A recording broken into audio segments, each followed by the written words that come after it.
to the dugout. Mike Piazza takes that bat out, goes to the mound, and sticks it into Roger Clemens' chest. Yeah. They both get ejected. Yankees have no pitcher, and they're both going to get suspended. What team is going to be more adversely affected? You lose your ace or your catcher? Benny Agbayani could have caught that fucking game. They would have won. Benny Agbayani could. He's fucking Hawaiian, honey, huh? Peel the grape. And the Sid Fernandez Hawaiian tradition of being a Met. Benny Agbayani. And now here's a great story from that World Series that hardly anybody knows. Why the hell would they know this? That's why we need more stories, some inside stories. From Richie. that World Series. I'm sitting, covering it for SportsCenter. I'm sitting down the left field line, which is right in the corner, right near the left field foul pole. You just said you were in Connecticut.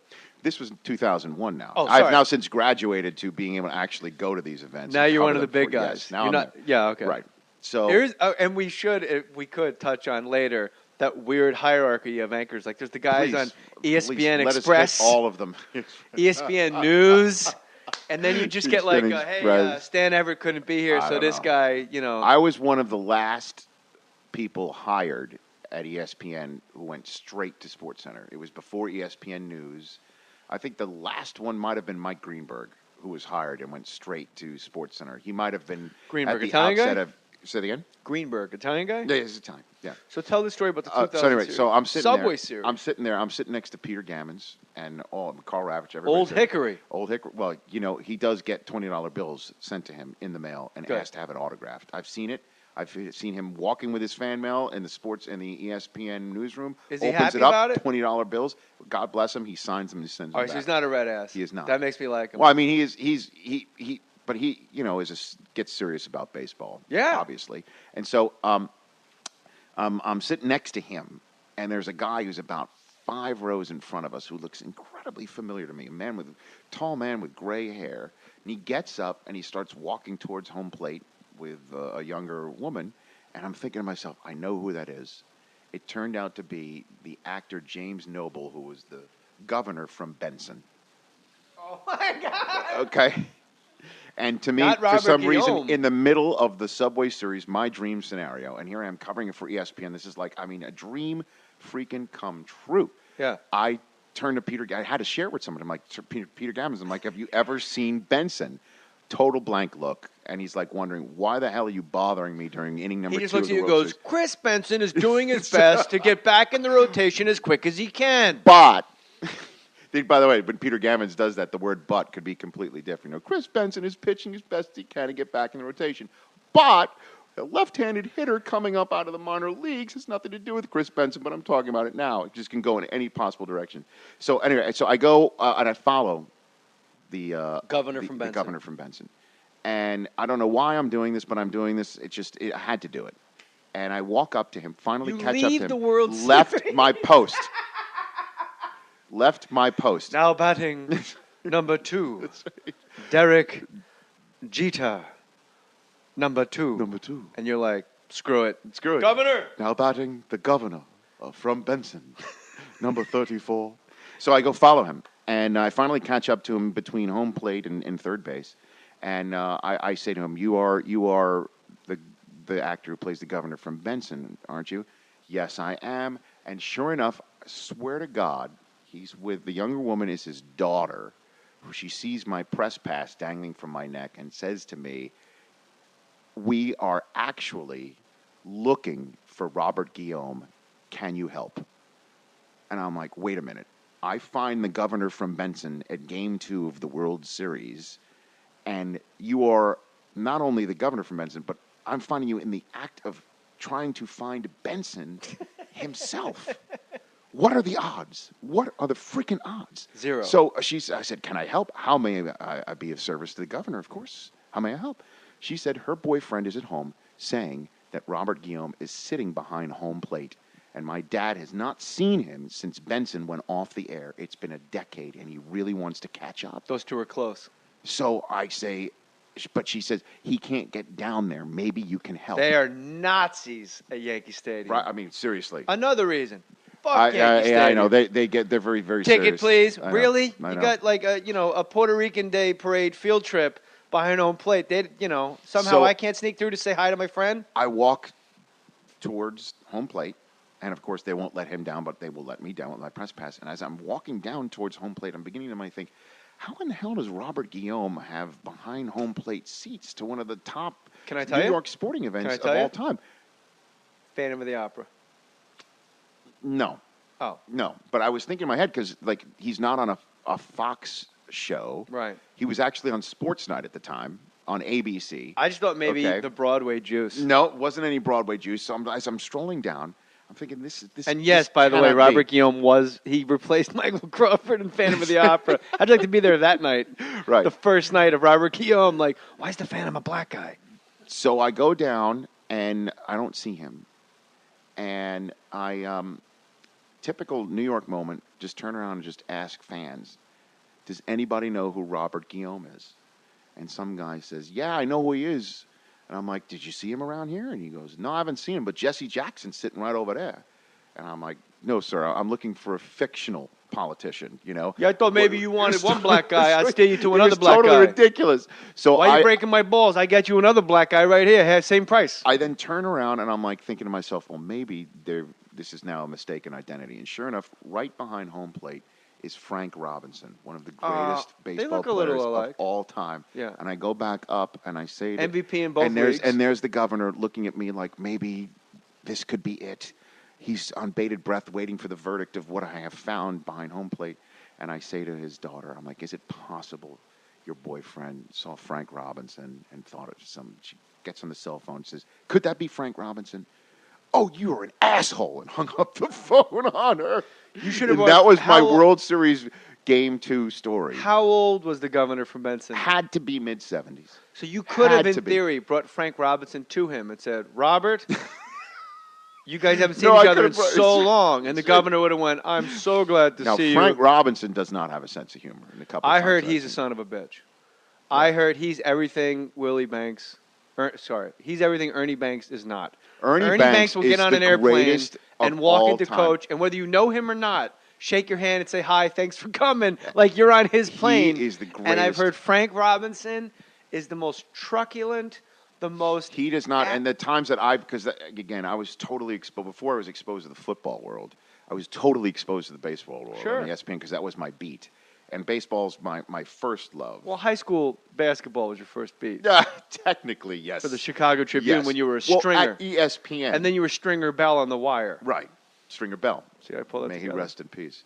So, and then you were Ma Bell with the ill communication. That's true. All right. So I was totally exposed to the baseball world. And Frank Robinson didn't give me much. Ernie Banks... When my current wife and I were just boyfriend and girlfriend, like we were hitting golf balls at the range at the Phoenician Hotel because both of us were covering spring training at the time in Arizona. And guess who comes strolling up? Ernie Banks. And you know it's Ernie Banks. My future wife and Ernie Banks. But hold on. You know it's Ernie Banks, for those of you listening, because he has a hat on that says Ernie Banks, and he has a shirt on that says Ernie Banks, and he's handing out bumper stickers and coasters that say Mr. Cub Ernie Banks. Let's play two Ernie Banks. God bless him. He is a walking merch. I love that I'm like, good for you, because if he would play today, he'd be set for life. Back in the 60s, you know what? He probably got nothing. If he won a World Series with the Cubs, he wouldn't be handing out anything. Come on. What would you rather do? Yeah. Important question. Yes. I ask many people, but not enough people. Yes. Would you rather be an Ernie Banks, first ballot Hall of Famer, one of the greatest that have ever lived, never see the postseason, or Scott Brocious, journeyman, make your money, put in your 12 years, and then 1 October get hotter than shit, and you're the World Series MVP? I'd rather be Ernie Banks. You'd rather be a first ballot Hall of Famer, Absolutely. And every year go Hall home. Of Famer. I can go to the Hall of Fame right now. Hall of Famer. I can go to the Hall of Fame right now. Jay Mohr, JJ, first ballot Hall of Famer. I can go to the Hall of Fame. That is forever. There's no shame. Forever. I know Brocious is forever, and Brocious, I love 125 and 50, one of the greatest teams of all time, the Yankees that year. I was there for that, too. I covered that World Series. And but if you don't play to get the whole point of playing World Series ever covered. Is to go and get the championship as a team. So to continually not show up even your entire career is a failure. This sounds in a way, you've morphed a little bit the De Niro speech from The Untouchables. about the difference between Individual achievement. or part of a team. It's more Teamwork. Pesci saying Teamwork. it to Teamwork. De Niro in Raging Bull. If you lose, you win. Yes, if you win, you win. If you Even lose, if you you still win, win. I know. Just make the weight, you fat fuck. You're like a fucking fat fuck. Even if you lose, you still win. Exactly. Yeah. Who would win in a fight, the Williams sisters or Steve Nash? What sort of fight are we talking about? Fist fight, just in a bar. Serena and Venus and Steve Nash just happen to be playing pool, and some shit they're breaks against out. each other. Boom. The Williams sisters versus Steve Nash, straight up, 2-on-1. Who wins in a fist I'd fight? take the Williams sisters. Really? I would, yeah. All Even right. though Nash has escapability. Yeah, I'll take the Williams sisters. have you ever gotten high with Michael Irvin? No. Me neither. No, that's good. You followed U.S. Open. Oh, you covered U.S. Open tennis. Yes, I did for 3 years. What was fantastic? It really? Awesome. Why? It is the most quintessential New York event. Period. The End U.S. of story. Open at Arthur Ashe Stadium. I took the 7 train out a few times to get out there. It was incredible. Awesome. Which is weird that many Loved wealthy it. people are dropped in the middle of Queens. Isn't that great? I love the U.S. Open. What's the tennis hardest Open. Unbelievable. female tennis player name you had to pronounce that you now have committed to memory? Sugiyami. That's not hard. If you wasn't could say easy. Shigetoshi Hasagawa, Shigetoshi Hasagawa. There was Hideki Matsui. oh God. Say that name again? There was Wait. What was the Japanese? Sugiyami. I think that was one. Yeah, there was Sugiyami. another. There was another one. Once you get gosh. into the Balkans, it's pretty There was tough. Vera Zvonareva. Because that Zvon Zvonareva. Yeah, you could slur it. You could Harry carry it. Vera Zvonareva. Here's Vera. wearing a sombrero. Here's Vera Zvonareva. Yeah. See, here's another great story I was told about. I've never told this story. I'll tell it here right now. Good. This is great. Okay. When I first took the gig. Which one? The U.S. Open gig. Okay.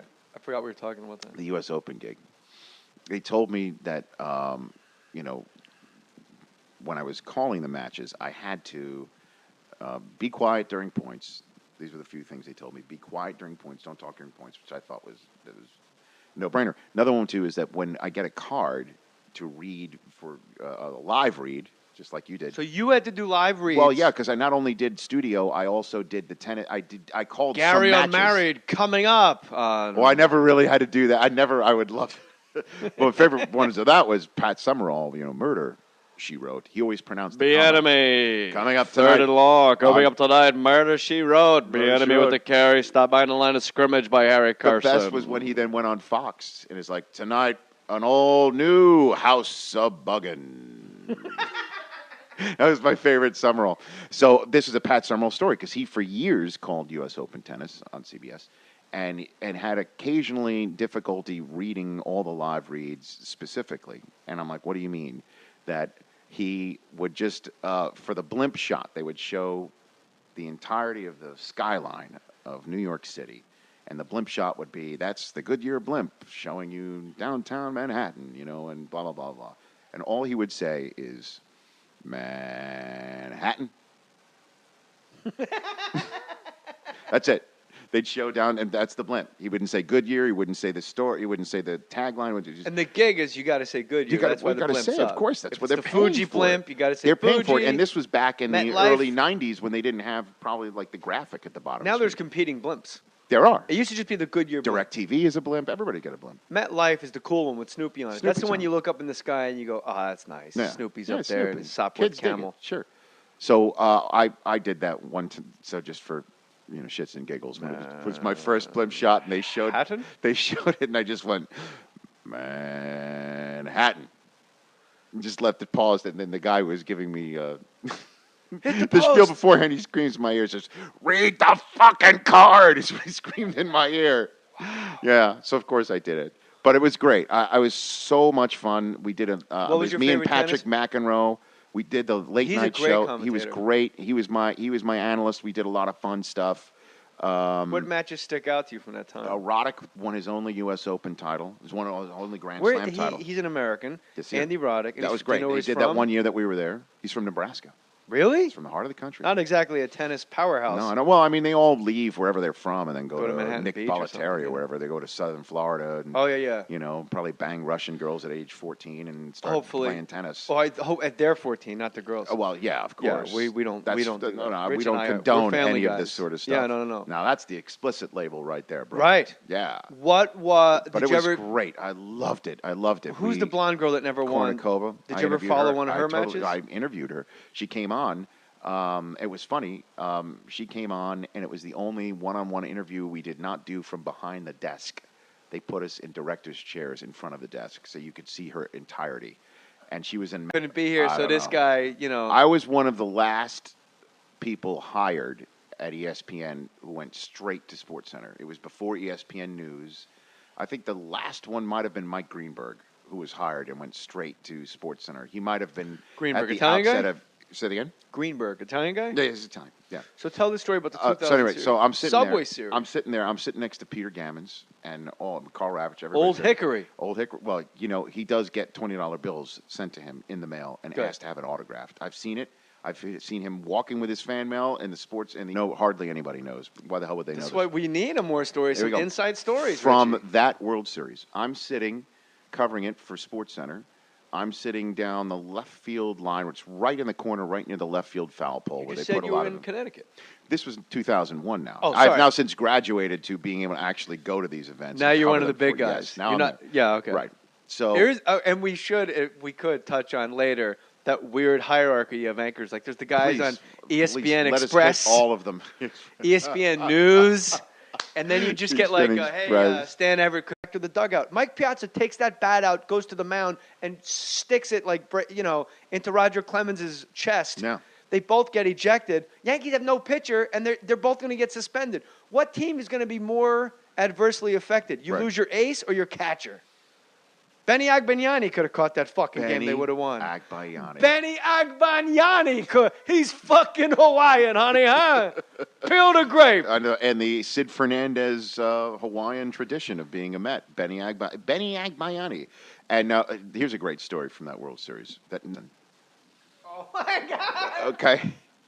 And to me, Not for Robert some reason, Guillaume. in the middle of the Subway Series, my dream scenario, and here I am covering it for ESPN. This is like, a dream freaking come true. Yeah. I turned to Peter. I had to share it with someone. I'm like, Peter Gammons. I'm like, have you ever seen Benson? Total blank look. And he's like wondering, why the hell are you bothering me during inning number 2 He just of looks the at you and World goes, Series? Chris Benson is doing his best to get back in the rotation as quick as he can. But, by the way, when Peter Gammons does that, the word "but" could be completely different. Chris Benson is pitching his best he can to get back in the ESPN newsroom. Is he opens happy it up, about it? $20 bills. God bless him. He signs them and sends them All right, back. so he's not a red ass. He is not. That makes me like him. Well, I mean, but he gets serious about baseball. Yeah. Obviously. And so I'm sitting next to him, and there's a guy who's about 5 rows in front of us who looks incredibly familiar to me, tall man with gray hair. And he gets up and he starts walking towards home plate with a younger woman. And I'm thinking to myself, I know who that is. It turned out to be the actor James Noble, who was the governor from Benson.